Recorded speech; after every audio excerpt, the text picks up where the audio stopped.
वो केड़े कंजर ने क्या मैं पढ़ाता हूँ, मुझे इतनी अंग्रेजी आती है। गोश्त भूत को कहते हैं, तुम्हें मैं भूत लग रहा हूँ। सोया हुआ था आपका पेंडू? मेरा पेंडू सुता रहने दे बाजी। आप टीचर भर्ती कैसे हुए?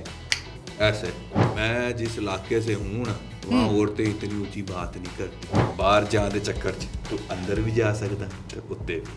नहीं, आप डंकियां मार के भिजवा रहे हैं बाहर बच्चों को। ऐसे ऐसे लैफ लेसन देते हैं, सारी जिंदगी याद रहते हैं। आप जैसे बदतमीज लोग, वो वहाँ पे गोरियों के साथ ऐसे टिकटॉक बनाता है। आप मेरे स्टूडियो में बैठे, तमीज से बात करें आप। राणा साहब शहर चेंज ही होंगे, बुढ़िया इतना ही गल्ला करती राणा साहब को काम था। राणा साहब अस्सलाम वालेकुम दोस्तों, वेलकम टू पॉडकास्ट टेक। मैं हूं आपका होस्ट उमर सलीम। मैं हूं आपकी होस्ट अरीबा तिरमिजी।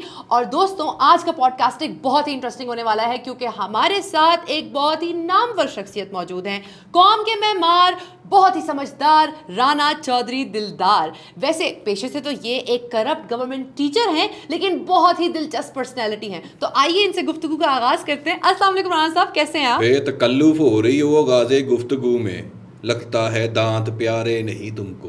नहीं, बहुत मुश्किल से प्यारे किए हैं मैंने अपने दांत। मुझे लगा आप माइंड कर गए। वैसे शेर बड़ा अच्छा सुनाया आपने। उर्दू की टीचर है ना आप? बच्चे, हम जिंदगी के टीचर हैं, उस्तादे जिंदगी हैं। ऐसे ऐसे लैफ लेसन देते हैं, सारी जिंदगी याद रहते हैं आप जैसे बदतमीज लोगों को।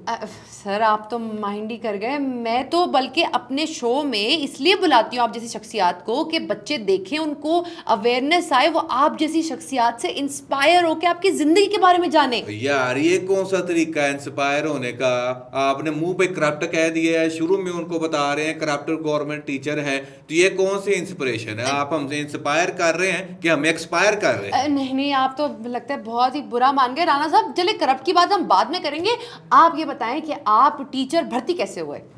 ऐसे कैसे, क्या मतलब? लंबा वाकया है, जरा लंबे पे आके सुनाना पड़ेगा। उर्दू में बताएं ना। तवील बात है, गो टू बेड जाके सुनानी पड़ेगी। नहीं, बेड नहीं, आप स्टूडियो में बता दें प्लीज। वैसे भी हम बहुत वेले बैठे होते हैं, कोई और काम नहीं, हम सुन लेंगे आपकी कहानी। वैसे आपकी शक्ल से वेला करे, जिन्ने वेले सारे पॉडकास्ट आ गए। नहीं, ऐसी बात नहीं है। चलिए वाकया सुनाए ना।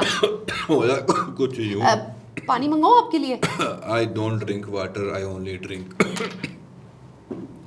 हुआ कुछ यूं, मैं अपने वेड़े च वेला लम्बे पिया मंजे दे उत्ते। उर्दू। मैं मंजे पे लम्मा पिया हुआ था अपने घर। चाचा जी कॉल आई मैनू। चाचा जी कहते हैं, पुत सीटें आई हैं बस की। और मेरा चाचा पार्लियामेंट में मिनिस्टर लगा हुआ है, बस में कंडक्टर नहीं लगा हुआ। ओ अच्छा। तो ये बताएं कि पार्लियामेंट की सीटें आई? यार ए होस्ट तुसी बिठाया वा कि ਇਹਨੂੰ ਚੰਗਾ ਤੇ ਉਹ ਹੋਸਟ ਵਾਲੀ ਗੋਲੀ ਹੈ, ਕੋਈ ਮਜ਼ਾ ਤੇ ਦਿੰਦੀ ਹੈ ਨਾ, ਕੋਈ ਠੰਡੀ ਹਵਾ ਤੇ ਆਉਂਦੀ ਹੈ, ਕੋਈ ਤੱਤੀ ਹਵਾ ਵਈਆਂ। ਪਾਰਲੀਮੈਂਟ ਦੀ ਸੀਟਾਂ ਆ ਗਈਆਂ ਤੇ ਉੱਥੇ ਲੋਕੀ ਦਰਿਆ ਤੇ ਬਹਿਣਗੇ। तो फिर कहाँ की सीटें आई? गवर्नमेंट स्कूल टीचर की कहते जी सीटें आई। मैं क्या, चाचा जी अल्लाह तुहानू जिंदगी देवे, मैं तो मैट्रिक फेल हूँ, ठीक है, मैं कैसे बच्चों को पढ़ाऊंगा? चाचा मेरा कहता है गोल्डन वर्ड्स, सुनहरी असूल लिख ले। वो कहता है, मैं मिडिल पास होके मिनिस्टर लग सकता हूँ, तो तुम मैट्रिक पास होके बता टीचर क्यों नहीं लग सकता है? बात में दम है, बात में दम है। जैसे तुम्हारे मुंह पे गरीबी का गम है, चाचे की बात में दम है। तो फिर मैं कहा, चाचा जी ओके कराओ।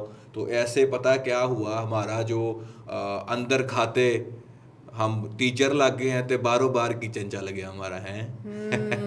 आई सी।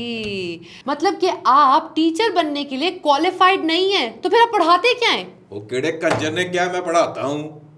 मैंने कहा मैं टीचर लगा हूँ, मैं पढ़ाता नहीं हूँ, ठीक है। पढ़ाने के लिए कभी हमने वो बंदा रखा हुआ है, वो जाके अटेंडेंस लगाता है बेचारा, वो मेरी तरह ही मैट्रिक फेल है वो भी, ठीक है। मैं पढ़ाता कोई नहीं हूँ। हम नहीं चाहते भाई मुल्क के बच्चों का मुस्तकबिल तबाह हो, हम ये कामों में पढ़ते ही नहीं। यानी कि आप घोस्ट टीचर हैं? घोस्ट होगा तुम्हारा बाप। किसको कह दिया तुमने? मुझे इतनी अंग्रेजी आती है, घोस्ट भूत को कहते हैं, तुम्हें मैं भूत लग रहा हूँ? जननी जय, मैं इज्जतदार शोबे से हूँ भाई। कौन से इज्जतदार शोबे की बात कर रहे हैं आप? टीचर लगे हुए हैं, लेकिन उस्ताद होने के कोई भी फर्ज नहीं निभा रहे। पहले थे अपनी जड़ी है ज़बान है थोड़ी लो। मैं जिस इलाके से हूँ ना, वहाँ औरतें इतनी ऊंची बात नहीं करती।